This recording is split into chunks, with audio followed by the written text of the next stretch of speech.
que la fe quede reducida de la forma en la que usted explicó? Naturalmente hay un agente enemigo de todo esto, porque esto es un proyecto de Dios, ¿no? Que quiere que todas sus criaturas le conozcan a Él, ¿no? Sepan cuál es su voluntad, cuál es su deseo. Y este enemigo al cual me refiero es el demonio. Para mí, o sea, es una convicción, ¿no? Desde mi vida sacerdotal, desde mi vida como cristiano, es el demonio. Ahora, hablando del demonio, es hablar, pues, digamos, en todo un compendio, ¿no? En todo un tratado, ¿no? Pero podemos hacer una síntesis a fin de que podamos hacer, aunque sea una introducción, ¿no? El demonio sabe cómo moverse dentro de la sociedad, sabe cómo moverse dentro del hombre. Ajá. De tal manera que ni el mismo hombre lo puede percibir, ¿no? Puede decir que todo lo que está ocurriendo o la vida del hombre es normal y natural que tenga esta actitud o que piense así, ¿no? Es normal que tenga estos desaciertos, ¿no? Pero en el fondo no se da cuenta que hay una causa interna, una causa desapercibida, y ese es el demonio. Ahora, el demonio también se mueve no solamente en el hombre, ¿no? Sino en la sociedad a través de los diversos pensamientos que se van gestando, a través de las diversas ideologías que se van imponiendo más y más, y que en verdad las personas se van, digamos, configurando, ¿no? Se van identificando con un pensamiento tal, con otro pensamiento tal, con una ideología tal, pero no se dan cuenta que detrás de todo esto está el demonio. ¿Por qué? Porque el tema fundamental es el tema de la verdad. La verdad es opacada en la sociedad, en la historia de la cultura. Ajá. Y al ser opacada la verdad, los demás nos movemos simplemente en pensamientos, en sistemas filosóficos, en ideologías, pero está ausente la verdad. Y por eso, el objetivo principal del demonio es ofuscar, ¿no?, la verdad. Es hacer que se vuelva tenue y no tan lúcida, no tan visible para los hombres, sino que esté así trastocada la verdad para que el hombre se mueva en eso. Y cuando en una sociedad la verdad no impera, no estoy hablando de una verdad construida por el ser humano, no, cada uno puede tener sus verdades, y no estoy hablando de la verdad de Dios.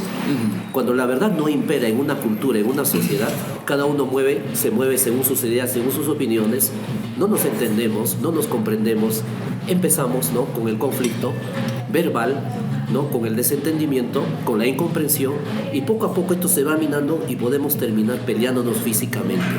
Y luego podemos terminar, como ha sucedido en la historia, en las guerras. Cuando ya se produce una guerra mundial, digamos, entre varios países, es, digamos, la victoria del enemigo. ¿Por qué? Porque está haciendo que sus criaturas más amadas, es decir, la de Dios, han entrado en conflicto. Y eso es lo que ha querido siempre el demonio. Entonces, le interesa bastante el tema de la fe para atacarla al demonio.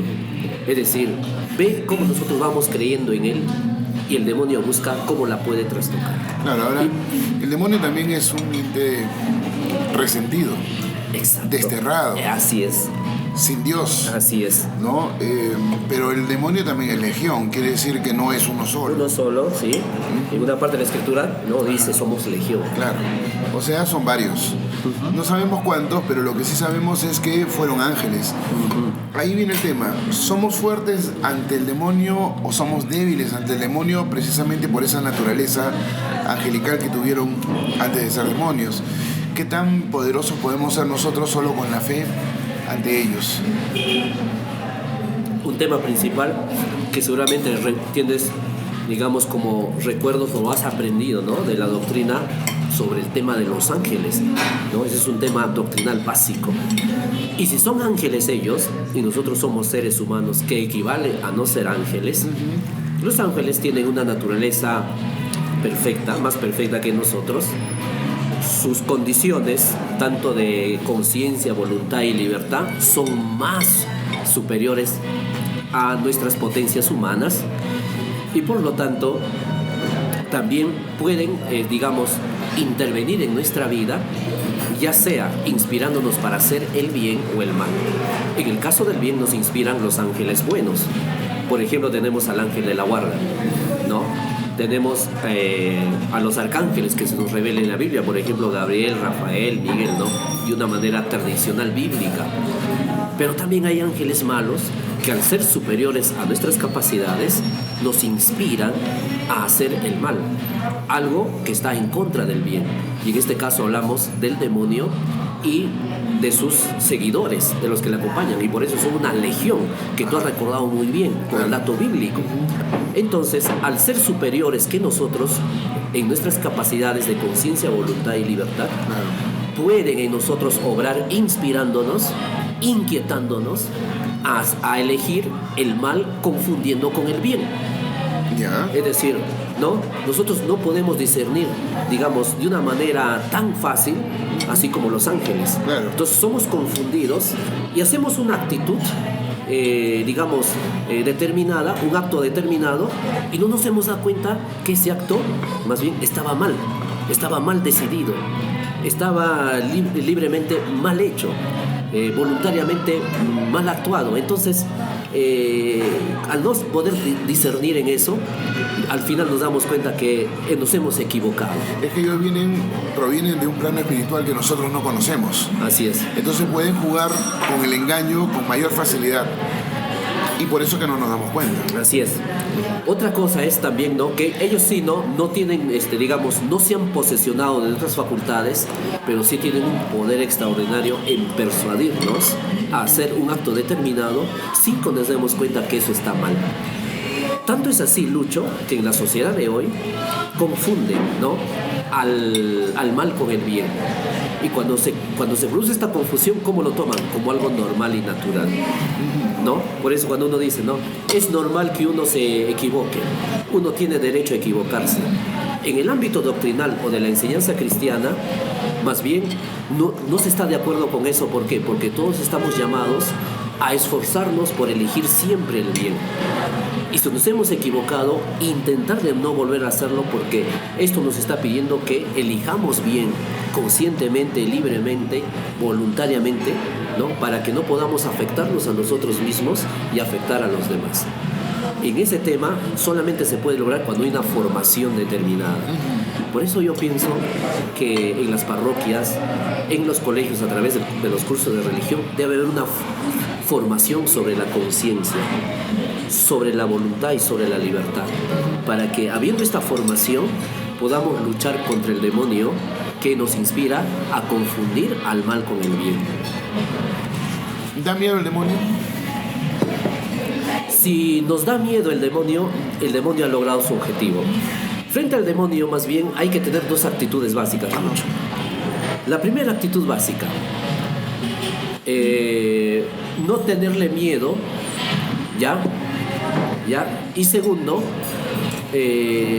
tomarle a él como, digamos, desde un plano siempre sereno, desde un plano, digamos, objetivo, saber que él existe, ¿ya? Pero tampoco no tenerle miedo.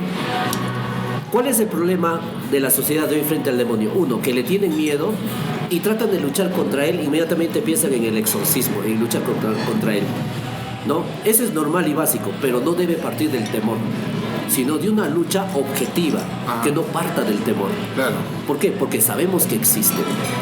Segundo, no hablar tampoco del demonio a cada momento, ¿no? Es decir, el demonio está aquí, está allá, en ti está el demonio, y donde como caen los hermanos separados, ¿no? Pero eso es invocarlo. Claro, ¿no? Es invocarlo, ¿no? Por ejemplo, alguien está enfermo, ya tiene una epilepsia, no, ya está el demonio. No, o tiene esquizofrenia, no, ya se metió el demonio, vamos a llevar ante el pastor protestante para que lo pueda exorcizar. Y entonces, fuera de aquí, demonio, hace sus oraciones y todo, pero son actos que ni el demonio se ha enterado, ni se ha dado cuenta. Yo no estoy ahí. Entonces, digamos, no ponerlo en todos los ámbitos al demonio. ¿Por qué? Porque al demonio no le conviene estar en todos los ámbitos, más bien le conviene actuar sigilosamente sin que nos demos cuenta. Entonces, repito, las dos actitudes básicas: no tenerle miedo, sino tomarlo objetivamente, con tranquilidad, con serenidad. Y segundo, no meterlo en todos los momentos. Esas serían las dos actitudes básicas. Claro. En todos los momentos está Dios. porque siempre nos escucha, siempre nos atiende. Pero ahí viene la pregunta, ¿no?, de los ateos. Cuando pasa una cosa grave, una matanza, la muerte de algunos familiares, el ejemplo de los niños pobres, y entonces alguien sale con una pregunta antipatiquísima que es: ¿dónde está tu Dios que permitió que esto suceda, ¿no? Esa pregunta mucha gente no sabe cómo contestarla. ¿Usted sabe? Es una pregunta no solamente de esta época, sino de los siglos anteriores. Por supuesto. Y lo que pasa es que esa pregunta surge porque a Dios se le ha reducido como un solucionador de problemas. Que era lo que estuvimos conversando. No, como hemos conversado al inicio. Y lo que no nos hemos dado cuenta, que el mal que existe en la tierra, en nuestra condición de vida, normalmente surge, ¿no?, de los actos libres del ser humano. Por ejemplo, la pobreza. Ajá. La pobreza Dios no la ha mandado a los seres humanos como una especie de venganza, de castigo, ¿no?, como se entendía en el Antiguo Testamento, cosa que ya se ha superado todo eso en el Nuevo Testamento. Ajá. Sino el tema de la pobreza, el tema del sufrimiento, el tema del llanto de los pobres, el tema de la infelicidad en el hombre, se debe más bien al libre albedrío, de una manera equivocada, de una manera desacertada. Es decir, como el hombre no tiene una pauta moral o ética cómo debería comportarse en sus actos, entonces siempre decide y actúa de una manera equívoca, de una manera no acertada. Consecuencias: viene el fracaso, el sufrimiento, luego la desgracia. Esto, entonces, la causa del mal es, digamos, el mismo, está en el mismo hombre. Y la solución está en el mismo hombre. ¿Cómo? Dejándose inspirar, aprendiendo de la formación que ha dado Dios a través de su revelación que está en la Biblia. Entonces, le cuesta entender al hombre de hoy, ¿no?, que el mal viene de, digamos, de Dios. O si existe el mal, ¿por qué no lo soluciona Él? ¿Por qué está ausente? Claro. Es que Dios no, digamos, evidentemente le preocupa la situación de sus criaturas, pero también Él quiere que nosotros mismos lo solucionemos, que para eso nos ha dado la inteligencia, la voluntad y la libertad y la capacidad para poder solucionarlo. Ese es el tema. Pero nosotros tenemos como una especie de pereza, y en vez de trabajar en la solución de los problemas, le pedimos fácilmente a un Dios que haga un milagro. Y si hace el milagro, recién creo en Él. Entonces, una fe que está supeditada a los milagros normalmente va a tener una consecuencia fatal en el futuro, porque puede ser que luego en el fondo al final no crea. Pero una fe que sea basada no en los milagros, sino por una convicción racional, ¿no?, ahí sí puede durar, por más que vengan desgracias, momentos incomprensibles, momentos trágicos en la historia de la humanidad. Pasar por el fuego para fortalecer la fe. Exacto, ¿no? Entonces no se puede reducir.